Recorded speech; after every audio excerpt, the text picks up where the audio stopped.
Ladies and gentlemen, my name is Valentina Kaman. I will be speaking on behalf of Mineral Resources Development Company. Convey our thank you on behalf of my Managing Director, Mr. Augustin Mano, and the Board of MRDC. Thank you. As we know, the land that we are on, we'd like to also acknowledge the indigenous landowners, our traditional landowners, the Moitu Koitabu people, the present, the past, and the emerging leaders. Thank you. So I think the slide will go up anytime now. So today the objective, I think, for my industry colleagues too, would like to acknowledge Managing Director for Kumul Minerals, Mr. Wabuson, Mr. Wayne Kessel of Centrals. Thank you. Also acknowledge Mr. Larry Andagali. And again, big honor and respect the Minister of Mibla and Staff on the Mibla, Honorable Minister Maru. So, who is MRDC? MRDC is an instrumental state, a company that's been incorporated. Thank you.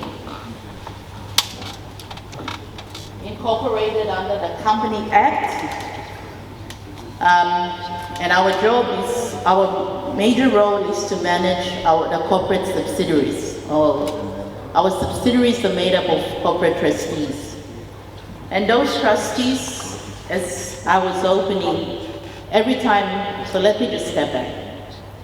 Every time there is a development, the legislative framework in Papua New Guinea is such, especially with the Oil and Gas Act, there are arrangements in place where every time there is a development in country, provisions or state grants are made to beneficiaries.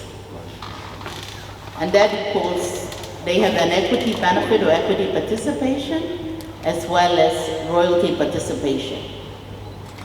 And those benefits are managed by corporate trustees. Those are wholly owned subsidiaries by MRDC.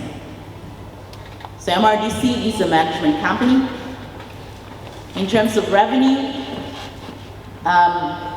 what we saw with the Laguna Development Corporation, they have federal support and there is legislative arrangements around where it is a government of its own. For us, no, it's an independent management company where they generate funds through management fees and our own investments. As alluded to, in terms of mining and petroleum, for oil and gas, by law, we have legislative mandate to manage equity and royalty benefits. Each of those corporate trustees that we have are independent companies, fully owned subsidiaries. They have their own boards to make their own decisions.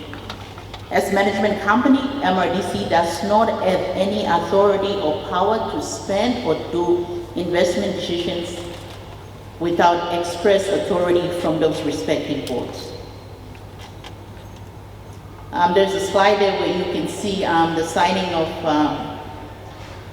the PNG LNG gas agreement, where our late Grand Chief inked that gas agreement that marked the single biggest investment and development in this country.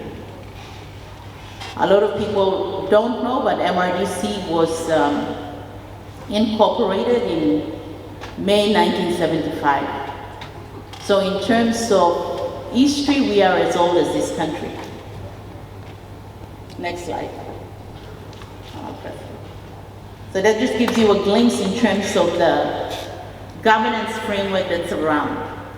As a management company, we are required, or as an entity or a company, we are required to comply with all the respective governance that we have in place in terms of legislation, as well as all the company requirements. And we are, as a group, subject to a robust governance framework. Now, this is an important slide that I need us to focus on. I mentioned the 2% that we collect from especially oil and gas. With mining projects, we don't manage the royalty component of it, but we do manage the equity component of the benefit. Now this particular chart here demonstrates the framework for royalty and equities stemming from oil and gas. And the Act is very clear. Section 176 of the Oil and Gas Act is very clear.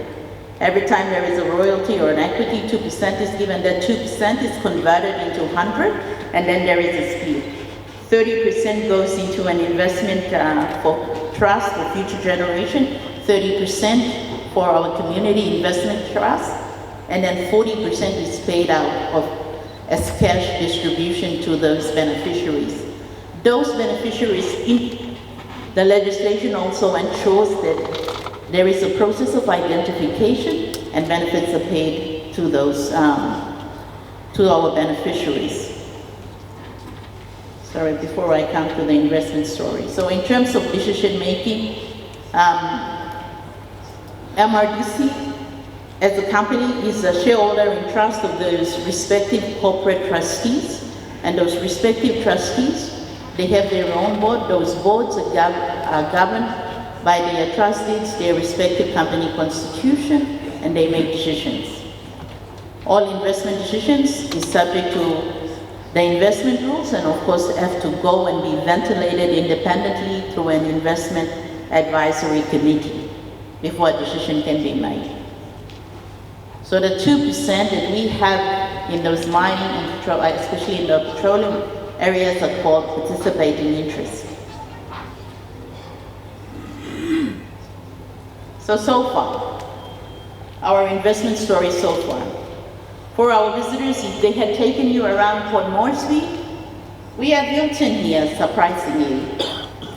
Hilton is, if you go to our neighboring countries, Fiji, elsewhere, you will see those five-star, world-class five-star hotels.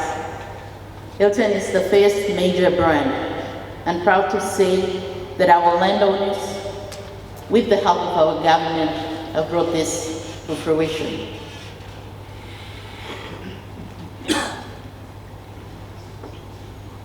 So as a group, in 2007, we had 7 subsidiaries under MRDC management. 3 were the 3 petroleum companies, subsidiaries that we had from Gobi, Maru, and of course, Kutubu. And we had 4 mining companies under our management. The total aggregate value for the company was $852 million.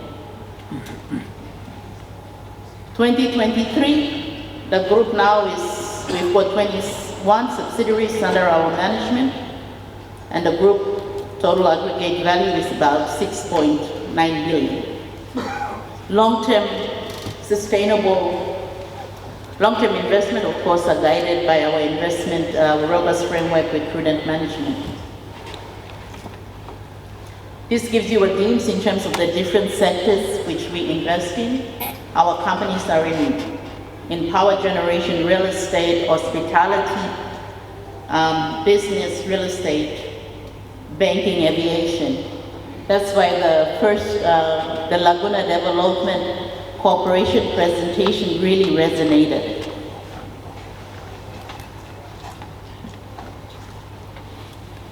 And as mentioned, and I'll go quickly on this one, our beneficiaries are in the community, so it has to be a double-edged approach for us in terms of investment and supporting you.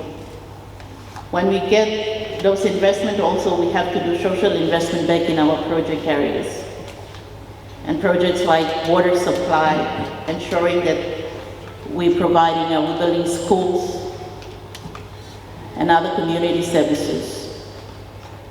This is a glimpse in terms of our footprint with our community investment projects that we are doing. So as you can see, Midland along following the PNG LNG pipeline, we are in Western Province as well.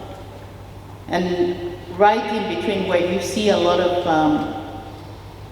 pin drops that are there, this is the pipeline where you have both the oil pipeline and the gas pipeline that runs. So you've got communities that are affected. It covers almost 5 provinces. So yes, it's geographically a very challenging place to operate, but the rewards are also, and this also just gives you a snapshot in terms of our community, investment down at the plant site, the pipeline, and then of course up in Western Province. And we've spent the last 5 years close to 50 million in terms of our community investment programs. And these are some of our subsidiaries: PRK, Petroleum Resources Maru, Petroleum Resources Gobi, and of course GR Plant and GR Pipeline. And we have an active field presence in the community. Education continues to be a key focus.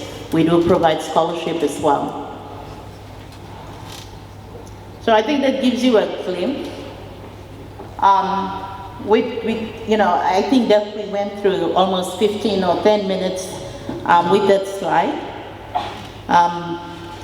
But thank you for the opportunity to share that experience. I think of all the presentation that I've heard, MRDC would like to hear more from Laguna Development. We are quite interested to also learn in terms of how